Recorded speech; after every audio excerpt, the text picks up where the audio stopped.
Produced in 2010, Angel Beats was one of those anime shows that gained enough popularity to be synonymous with the genre of anime itself. Considering that the previous title of such fame, the Haruhi Suzumiya franchise, was ending around the same time, this was probably no coincidence. My problem is that it doesn't seem to know what it wants to be and loses a lot of personality, although the show makes up for this with an emotional payoff in the second half. Otanase is a normal-looking high school boy who wakes up one day, not knowing who he is, and yet he does remember his name pretty quickly. He wakes up outside at night in front of a high school, where another high school student is holding a sniper rifle aimed at another girl below. The rifle girl, named Yuri, explains the girl below is Angel, a subordinate of God, and that her battlefront team of other students are out to stop God. You see, all these students have died, and this version of high school is a fake one they are stuck in instead of being reborn or moving to an afterlife. But because they all died with unfulfilled lives, they have it out for God and want to confront it, and thus don't play by the rules that other students do, which seems to be to attend class like normal people. It's an interesting premise, and wouldn't be out of place for one of the Shin Megami Tensei, Persona video games.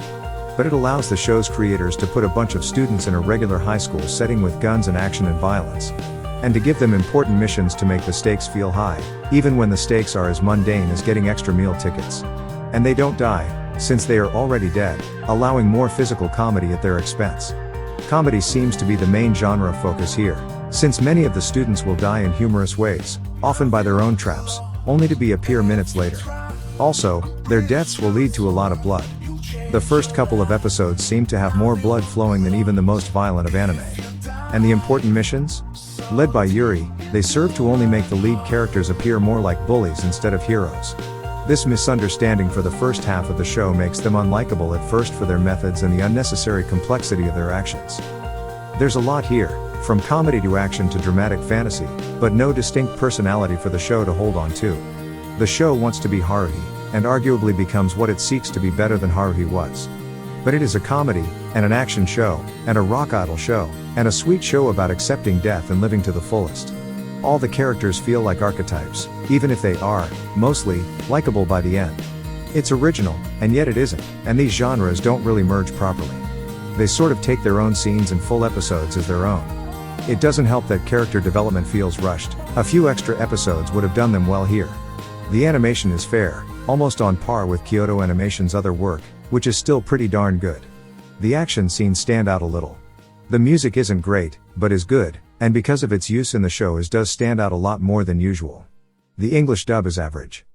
I sound like I beat on the show's story and characters, but don't get me wrong. The last few episodes of Angel Beats, and the last 10 minutes specifically, are arguably the most touching I've ever seen, and for that alone it is worth watching. And overall, it is fun to watch. It's a show that has been popular with anime clubs for a reason. For something that tries to be everything, you can't go wrong. Thank you for watching our video. If you enjoyed this content, please don't forget to give us a like and consider subscribing to our channel. Your support helps us create more videos like this in the future and we really appreciate it. Thanks again for watching and we hope to see you in our next video.